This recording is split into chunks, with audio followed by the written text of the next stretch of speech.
This is the first time I've ever done it on like this with this full mirror behind me. When I first walked in, I thought there were twice as many people here than there actually are. So I'm delighted you're here. Let me just, for a second, Representative Mark Brandenburg is where? In the back. Mark, everybody, I want to recognize Mark and say, we're glad, I'm really honored that you come and spend some time with me. I was talking with Joni, but also Senator Joni Ernst is back there. She and I were talking. She currently holds the same rank in the reserves that my father held in the reserves. He spent 27 years in infantry, so I'm delighted that she's here as both senator and lieutenant colonel. Pretty amazing achievement. Let me ask you, to set a baseline for why I'm running. And I'm very grateful you come out this morning. I really appreciate it. Let me ask two key questions. How many of you think the United States is seriously on the wrong track? Very important. Because I want to establish in your head a baseline. How many of you think the change in Washington will be a tremendous fight? Okay. You just explained my candidacy. I think that we are seriously on the wrong track. I think the 2012 election may be one of the most important in American history. I think that 4 more years in the direction we're going in will be a total disaster. I think it will leave my grandchildren a country that will be so weak, so incapable of defending itself, so relatively poor. We have today the most successful food stamp president in American history.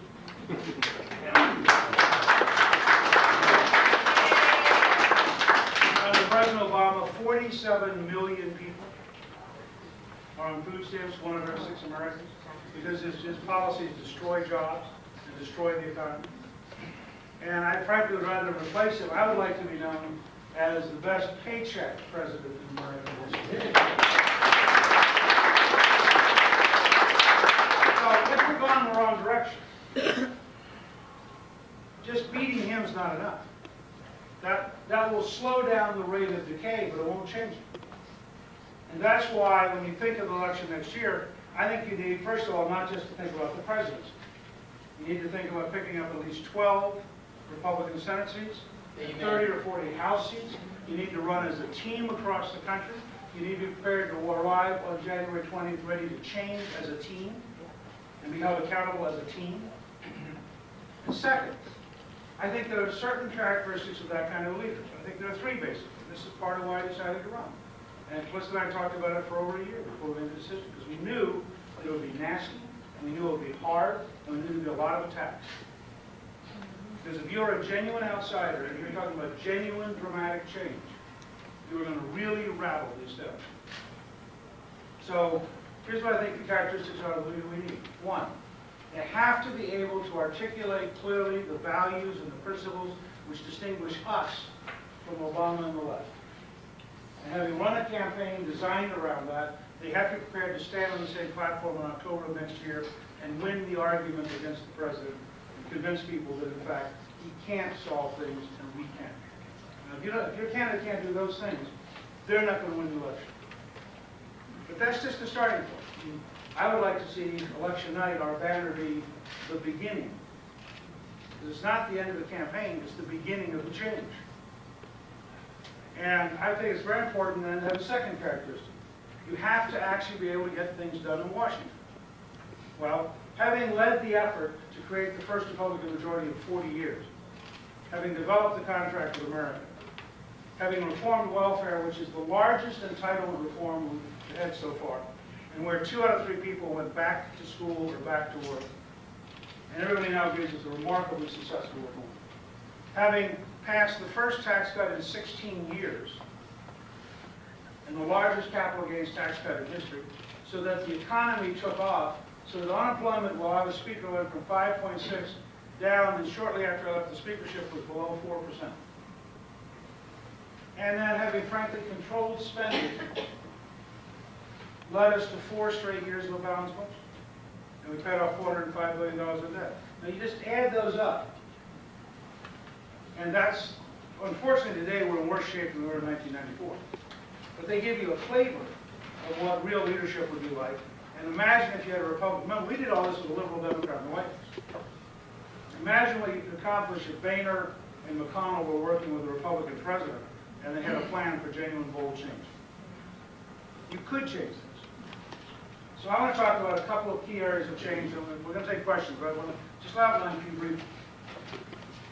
Number one challenge for America has to be the economy, because if you don't fix the economy in the long run, you can't sustain anything else. Fixing the economy is pretty simple. It means putting Americans to work. Putting Americans to work, we've done, I worked with Ronald Reagan in 79-80.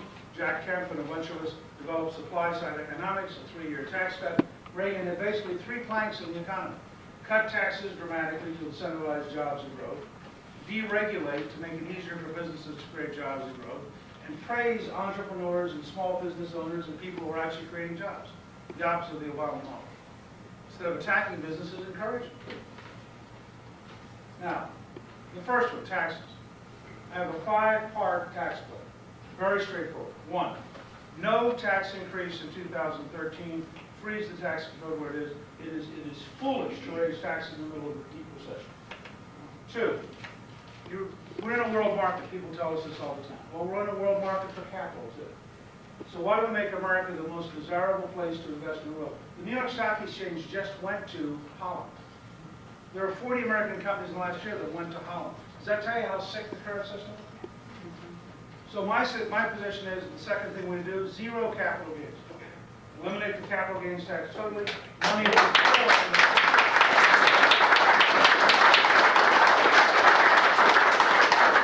You'll see new factories, new companies, new opportunities.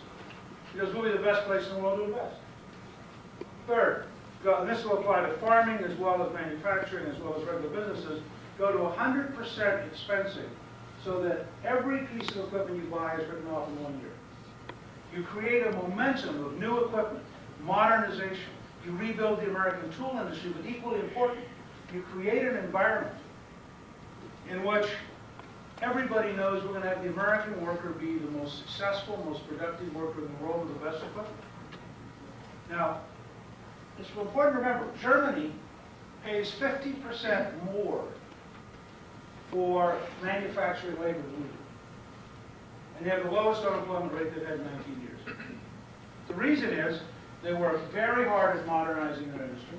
They work very hard at training the workforce. And they have a government that actually wants them to export.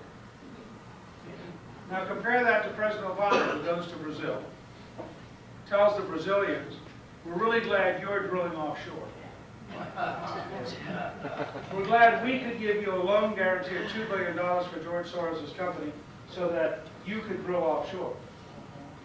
And we would like to be your best customer.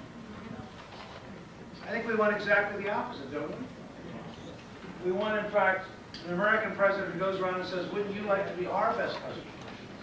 Now, the Obama model is we borrow from the Chinese to give to the Brazilians. So, I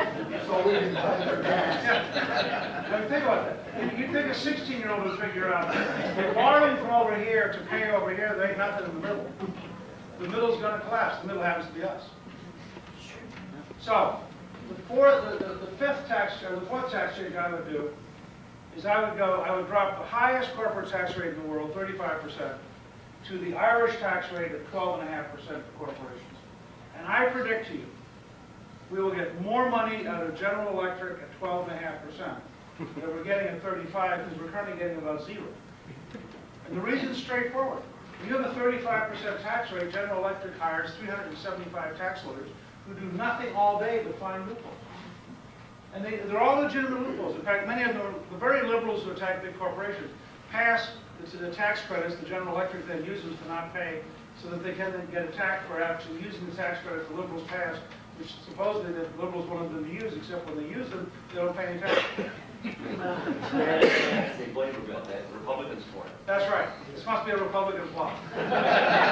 My prediction is at 12.5%, they'll fire half the lawyers and pay the tax. It'll be cheap. The last tax change we need is to permanently abolish the death tax because it is immoral.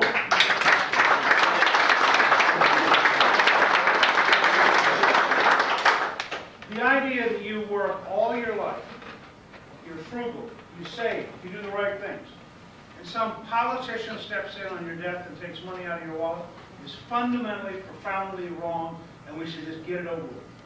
Because I want family businesses and family farms working to be productive and profitable and hire people. I don't want them having their top management spend their time sitting down with attorneys and CPAs figuring out how to get around the estate tax. It's just that simple. So that's the tax policy. Reagan also had a regulatory policy. I'll give you 3 examples. We should repeal Sarbanes-Oxley, which is a destructive bill which will achieve nothing positive, and everybody who deals with it says it slows down the development of new companies, it cripples small and medium-sized businesses, and it actually is driving big businesses to go private to hide from it. It's one of the most destructive bills we passed in another time. Second, the Environmental Protection Agency has evolved into an anti-jobs, anti-American economy, anti-local government, anti-common sense collection of radicals. I don't think you can fix it. So I would propose that we replace it with an Environmental Solutions Agency, which is brand new people committed to working with science and technology, using incentives, encouraging entrepreneurs, and cooperating with local and state governments to find common sense solutions rather than using Washington-based mandates to beat people up.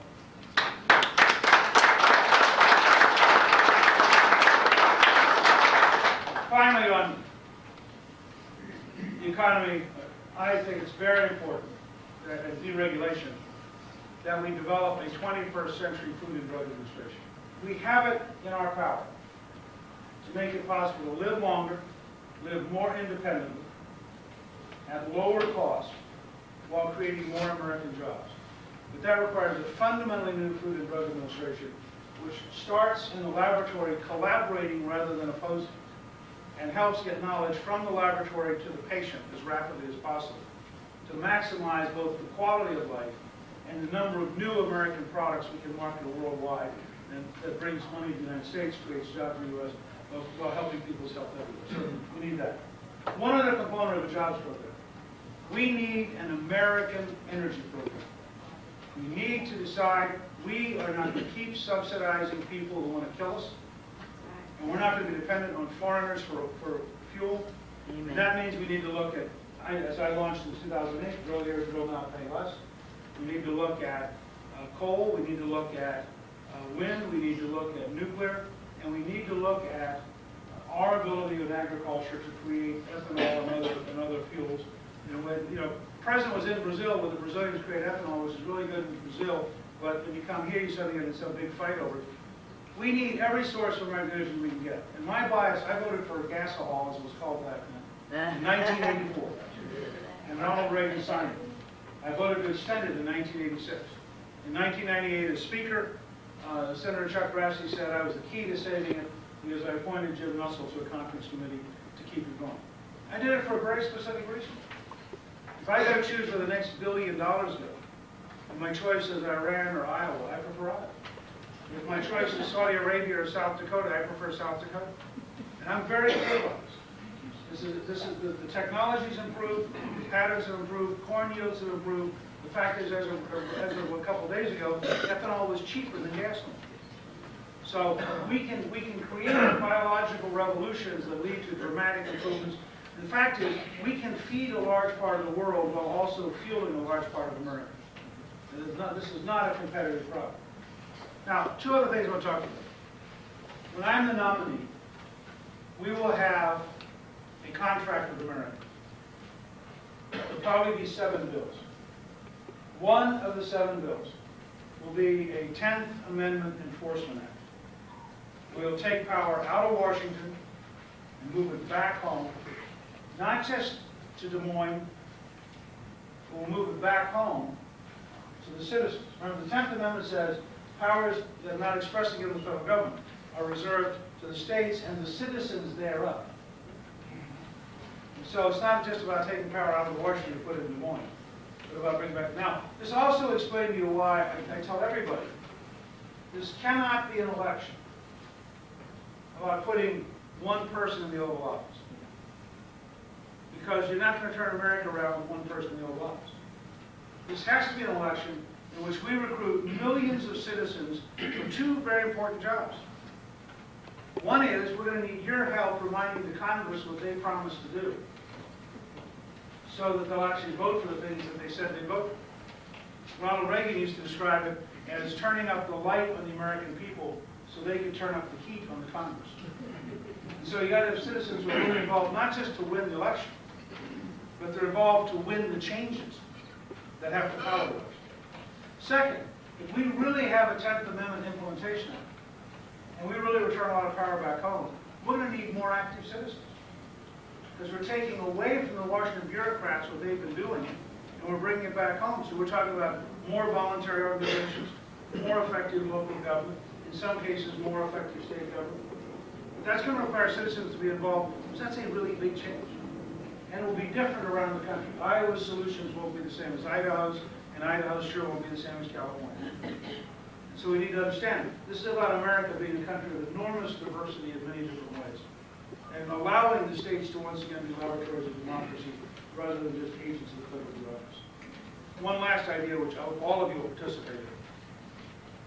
In a couple of weeks, we're going to launch on our website, which, by the way, is newt.org. If you like what I'm doing and you'd like to help me, when you go home, go to Twitter or Facebook or your email account, and just tell your friends that they ought to go to newt.org and sign up. It's pretty easy. But we're going to have a newt.org in a couple of weeks. A section called On the First Day. I want you to imagine the scene. After the inaugural address, before Calista and I go to the legislative breakfast, or the legislative lunch, there'll be a 1-hour break. We'll go into a room that will be covered by C-SPAN, and I'll sign between 50 and 200 executive orders. Now, none of these will be a surprise. Every one of them will be posted on our website by October 1 of next year. They'll be part of the last month of the campaign. People will know what we're going to do. I'll give you just 4 quick examples. The first executive order we're going to sign will abolish the White House czars as of that day.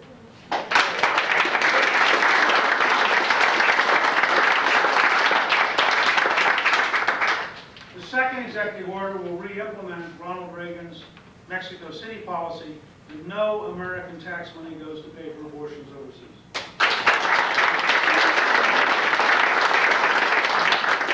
The third executive order will reinstitute President George W. Bush's policy of enforcing the right to conscience so that no doctor, no nurse, no hospital, no pharmacy can be compelled to do something that's against their religious beliefs.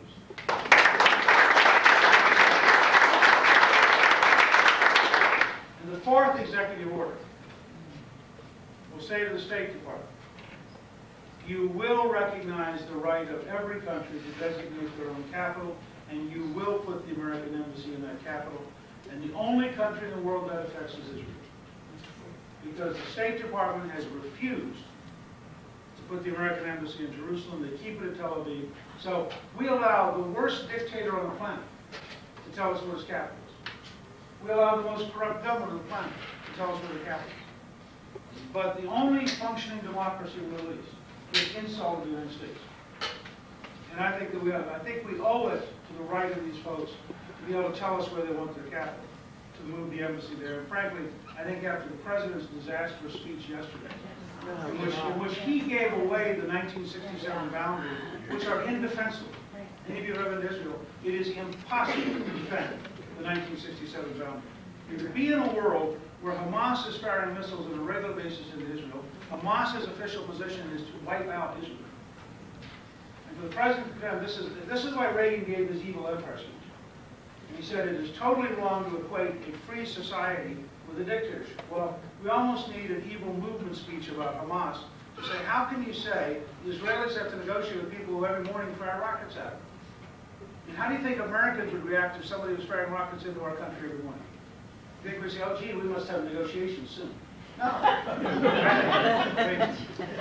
I think we'd be pretty aggressive about it. You argue about the border patrol. How much of this? Okay, now I understand some of you care about the border. Yes. I thought I didn't know that. So I'll start with that, and then we'll go to questions, okay? So you got the first question? I am for absolute control of the border. I thought the president's El Paso speech was a terrible speech. I don't think the President of the United States should be giving partisan campaign speeches a year and a half before the election. What he said wasn't true. 60% of the border is not covered. Now, I'm prepared to go so far, because as a historian, I'll say flatly, yes, you can control the border. It's nonsense to say you can't control the border. It's a matter of resources and management and willpower. So we ought to control the border. So sovereign right of every country to control their border. I'm prepared to go so far as to move half the bureaucrats of the Department of Homeland Security from Washington to Texas, New Mexico, and Arizona.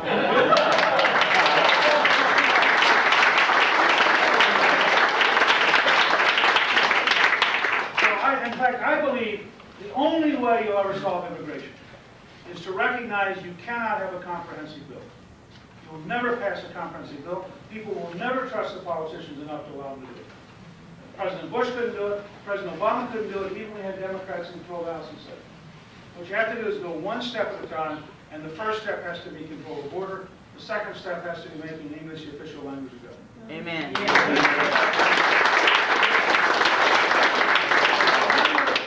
Steps beyond that to finally get it all solved. But those two have to be the ones that begin the process. Okay? So, questions? Yes, sir. Okay, evidently you were pretty well instrumental in the passing of the NAFTA bill.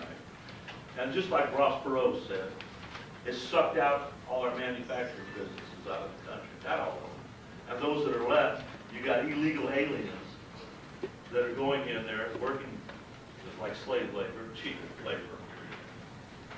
And our unemployment is not 9%, it's more like 17 or 22% across the nation, because a lot of people give up looking for jobs, a lot of people can't find jobs. Now, the laws on the books tell everybody what exactly to do with the illegal aliens and how to find those businesses and stuff like that are hiring these illegal aliens. So what are you going to do to stop this when we've got such high unemployment and people that are not even American citizens are filling all these jobs that Americans should be filling? And they're not jobs that Americans don't want, because I worked in a package house before. And I know a lot of people use that to get up to the middle class. Well, first of all, my father-in-law works in a packing house, so I think I understand what you're talking about. There are two different parts. I mean, I think you get economic growth with the kind of tax cuts, deregulation, and energy program I have. I think we can get dramatic growth and get back towards 4% unemployment faster than anybody thinks if you change what we're doing. Okay. Second, I think you have to go, as I said, you have to control the border. I think you have to go to a guest worker program that I would outsource to American Express or Visa or MasterCard, because I don't think the federal government could run a program like that without corruption and fraud. And then you've got to set very substantial fines for employers. And you got to make verification so easy that they have zero excuse. You think about how easy it is for you to swipe a card at the gas station, or how easy it is for you to go use your ATM card to get money. There's no reason we couldn't have a guest worker verification program that was absolutely unemployed. And then we've got to go through some process of deciding who, in fact, is going to not be able to stay here, and who, because they've been here a long time, they've been obeying the law, they're married and have 3 kids. We're going to have some real serious conversation about compassion. Some of you may want to say, oh, it doesn't really matter, let's just split their families up, and who cares? I don't think there's a majority of Americans who are going to be very comfortable with the policy to start splitting up families arbitrarily. If they're law-abiding people who came here a long time ago, and they're in our neighborhoods and they're in our churches. And what I'm looking at, this is not a proposal yet, but we're studying, is in World War II we had a selective service board in every community. And the selective service board could actually use common sense. And they could sort out, who ought to be drafted, who really needs an exemption, whose family has nobody on the family farm, and if they leave, the last son leaves to be drafted, they won't be able to keep the farm. There was a real effort to create a human process. And I think we ought to look seriously at something like that as the way that we go to the people who are here today. In terms of, if you have no real ties here, you've only been here a short time, clearly you need to go back home. And if they're deported, allow them to take their families with them. Yeah. I think the idea that you're going to now, because you're not going to forcibly deport American citizens. You're allowing them to take them with them. If That there's means it's legal aid. anything you Well, I'll can. give you an example. A little example, a few weeks ago. There was a family, they were both illegal. They were from El Salvador. 2 kids, they were in a local church in Fort Worth. The mother came down with cancer. Because they took her to the hospital for her cancer, they discovered they were not illegal. The mother died. The father's now been deported to El Salvador. 2 young girls are American citizens. We have no provision. And I would not favor a provision for deporting Americans. So the little girls are sitting here, they've lost their mother to cancer and their father to American government. But they're not American. They are American, they've The learned law, their the law was set up for the slaves to ensure that the slaves were not put out of the country, not for people that are crossing over in our country illegally. They're orphans, we'll adopt them. Can I change the subject, Sure. please? Could you tell me your position on the cap and trade issue? And also, I heard you mention wind energy. Wind energy is very important now in Iowa. It's Yes. a growing commodity. And would you extend the tax credits for wind energy? Sure. I am totally opposed to cap and trade. I fought against it, I testified against it in the House. We helped defeat it at American Solutions, which I was leading at the time. And we did very aggressive emails and advertising and publicity against cap and trade, which I think of as essentially using the environment to create a socialist environment, a socialist economy with the EPA as the new socialist center of the economy. I mean, I think cap and trade would be a nightmare. So I'm totally opposed to it. I am for wind energy. And again, you got to figure out how much you're willing to subsidize it. But I think that as the technologies get better, the subsidies go down pretty dramatically. And in Iowa now, it's about 14 or 15% of electricity. And one interesting difference is when we're in Cape Cod, they had this huge fight over not in my backyard. An amazing number of Iowa farmers are sort of saying, yes, that's okay. I like it. Yeah. If you'll pay me a monthly fee, I'd like it to be in my backyard. $1 million a year. Yeah, so, For the leases. yes, sir.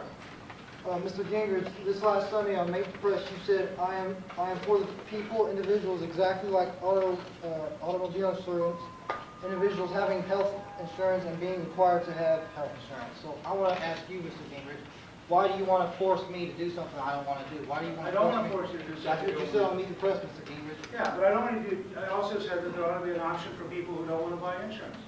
And if you look at my writing at the Center for Health Transformation, we've been trying to wrestle with two very different problems. Okay? One is, which is what all the Washington politicians talk about, how do you get insurance? The other is, you go talk to your local hospital, what do you do about people who show up, get taken care of, and refuse to pay? And so we were trying to find some model that says, people in this group who are honest and serious and take care of their bills shouldn't be forced to take care of. I'm not talking about very poor people. I'm talking about pretty wealthy people who just say, I'm not paying. Sue me. And I think that's wrong. I mean, I don't think you ought to have free rides. Now, I don't believe in mandates. And I've been working with John Goodwin of the Center for National Policy Analysis, and I'll make a speech next Wednesday in New Hampshire, laying out a model for returning to the 10th Amendment in health care, allowing the states to try to solve the problem in 50 different states, because nobody has a real solution right now. Well, that's a lot different than what you said on Meet the Press. You said you were for mandates. No, I didn't say I was for mandates. I never used the word mandates. We've explored the mandates. The Heritage Foundation used to explore mandates. And what you actually saw on Meet the Press was an 18-year-old clip from 1993 when we were fighting Hillary care. And in 1993, that was the conservative position. Even Rush said the other day, that was the Heritage Foundation position in 1993 because we were reacting to Hillary care. The longer people looked at it, the more we realized it's not an appropriate thing. For example, I have a good friend who's a Christian Scientist. Well, considering that she wouldn't buy insurance, she wouldn't use insurance, it would be infringing literally on her religious liberty to impose it on her. So we're actively looking for how do you solve people paying their bills, how do you solve folks having an ability to get access to health care, some of which may be non-insurance. I mean, maybe it would be better to say, in some cases, if we give you the health care, maybe cheaper than actually trying to go through some complex insurance process. We used to do that. We used to do it with charity hospitals and a variety of other things. Yes, sir. I was at a town hall meeting the other day with my congressman, and there was quite a few liberals there. He's conservative, and so am I, of course. And the guy next to me, who I think probably was a union member, said, you know, do you remember why Medicare came about in the first place? And his answer was, of course, because private insurers refused to insure the elderly. That's why Medicare came about. And as free marketist and very conservative as I am, I still have a concern about how do we ensure that affordable health care is given to the seniors in a free market society? Is it through regulation? Do you have a position on that? Well, that's why I did say the other day, and I had some trouble because I didn't use exactly the right language as defined by Washington. But I did try to say the other day, if you're going to deal with something as important as Medicare and as big as Medicare, you better do it carefully, and you better do it out in the open so that every American is part of it. And I think that's a very important principle. I do believe we can get to a better Medicare system. And I do believe we can offer seniors more choices, but not force them to take the choices. And I do believe that free markets work, the choices ought to get better and better. You know, it's always intriguing to me, you don't have to force people to go to Walmart. I mean, there's no federal law that says on Wednesdays you go to Walmart and support them, and on Fridays you go to Costco, and on Tuesdays you have to be a Target. You know, they got to actually compete and say to you, I'm going to offer you a better value, a better product, something you want. And so I think you want a framework of migrating. You can't jump overnight. You want to migrate towards more choices, more market opportunities, more incentives for entrepreneurs to offer different ways of getting things done. And I think, but I would also liberate seniors from being totally controlled by the government. I believe in the right, Congressman Tom Price has a bill called the right of private contract. And I think it's a very useful bill to look at. Because why would you say to a successful senior, you're not allowed to spend your own money on health? We don't say you can't buy a car. We don't say you can't buy a house. We don't say you can't go on vacation. But we pick this one area. And we literally have a tighter restriction today in the British National Health Service. So if it's optional, and if you only do it if you want to do it, why not allow the right of private contracting in addition to the current healthcare system? That begins the process of migrating towards a more diverse and a more choices in the system. Yes, ma'am. Last question, please. You know, you've written books on the history of this country. Okay, that's why I'm for you. Do we need an actor on the world stage for our president? We need a what? An actor on the world stage for our president of these United States When you said to actor, help I with thought- Afghanistan and Iraq. When you said actor, I thought you were referring to Ronald Reagan. He's an actor. No, look, well, let me just say something. Look, I think we have a role in the world. I think that there are many things, sometimes we don't, frankly, feel good enough about ourselves. From 1939 to now, we have been a force for good on this planet on a huge scale, and the world is a better place because of it. But I believe we need an American foreign policy. When the President spoke at the National Defense University about Libya a few weeks ago, and he cited the United Nations and the Arab League 8 times, and the U.S. Congress once, I thought he had his priorities exactly back. And candidly, I'm not all that excited by the opinion of the Arab League, which is a collection of monarchs and dictators. And so I think let's be clear with this. I'm excited about the Declaration of Independence.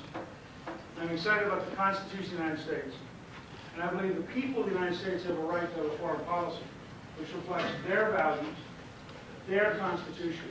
And these efforts by liberals to find international treaties, for example, in gun control, so they can try to get something done outside to then bring back in here, because they can't possibly win it here. I am totally opposed to. I would like to see somebody like John Bolton, the Secretary of State, and I would like to see him very aggressively reform the state economy.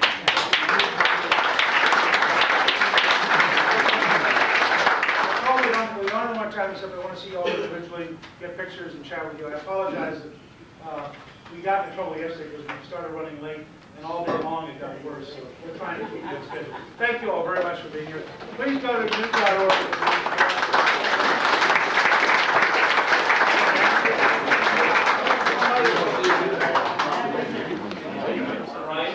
How you guys doing?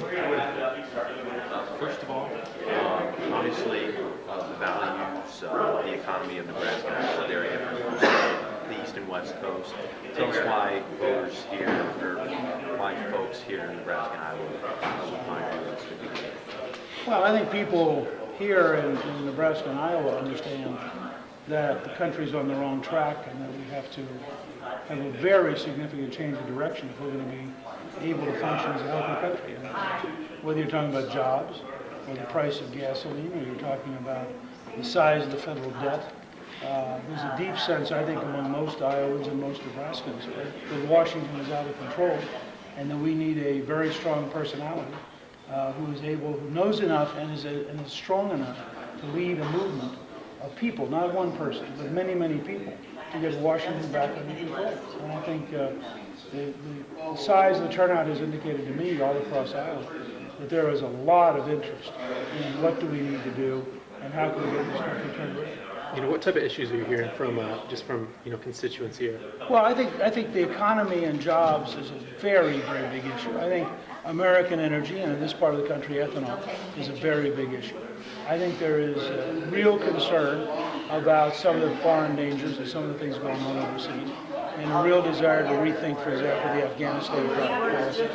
But I also sense from people a real fear that Washington is now so big, so bureaucratic, and so out of control that it's a real danger. In fact, one of the things that's very interesting to me that comes up over and over is that the Environmental Protection Agency does more on the family farm today than the U.S. Department of Agriculture, and that it's a much bigger problem than any other agency for the U.S. Department of Agriculture and for the average farmer. So I sense a real interest in my proposal to replace the EPA with an Environmental Solutions Agency that operates on a cooperative and a positive basis, not on a punitive basis. Speaker, you criticized President Obama on Israel, his speech on Israel.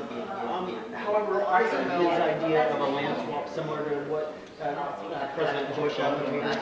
Well, no president prior to this has suggested that the 1967 borders ought to be the negotiating position, because in essence what he's done is he's given the Palestinians a huge break without them having to give up anything. And the Israelis believe, and I think they're right, that the 1967 border is in fact not defensible. So you can't ask the Israelis to set up their future defeat by demanding that they give up so much territory that they literally can't defend themselves. And I think it's very unrealistic and it's very dangerous. Mr. Speaker, you received a little pushback from the idea of allowing some illegal immigrants to possibly stay. Is this something you'll keep talking about to try to have a conversation with voters? The whole country has to have a conversation about what we do in certain circumstances. And if you have somebody who's been born here and who's grown up here and who only speaks English, I think the idea that at 7 or 9 or 12 years of age you're going to deport them would be very unacceptable to most Americans. I think they'll see it as a very, very inhumane policy. You don't regret your 1986 vote on the immigration? No, it's very interesting that the vote that year taught us a lot. President Reagan wrote in his diary that he was signing that year, the Simpson-Missoula, because we had to control the border. And we had to get to an effective guest worker program with employer sanctions. Now, I feel, frankly, this is why I would never again have a comprehensive bill. We were told we were going to give away 300,000 amnesties. There were 3 million. We were told we were going to control the border. They didn't. We were told there was going to be a guest worker program that was enforceable and employer sanctions. There isn't. So everything we were supposed to get, we didn't get. And I think that's why many of us who have experienced that are opposed to going through any kind of comprehensive bill, because we just frankly don't trust the government. Mr. Speaker, several of the other Republican candidates have not fully embraced the Ryan plan. Ron Paul voted against it. Tim Pawlenty, released his own plan that was different in some ways. But yet, it seems like you're the only one that you've gotten the majority of the pushback from the national media. Do you think there's a reason for that? Do you have a comment on it? Or? Look, I think if you are a real advocate of fundamentally changing Washington, and people realize, given my background, that I might actually be able to do it. I think the eagerness in the Washington press corps to seek any opportunity is unending. And so I fully expected that. I knew when we began campaigning that if I offered a really bold program that fundamentally changed Washington, that Washington is going to fight back. I mean, they don't want to give up power. They don't want to give up influence. But it's interesting to me that no one who has declared my campaign over has been in Iowa. And the only national reporter who's been in Iowa said she was really amazed at the size of the crowds. And you just saw it here today. The positive reaction of the crowds, the willingness of people to actually have a conversation.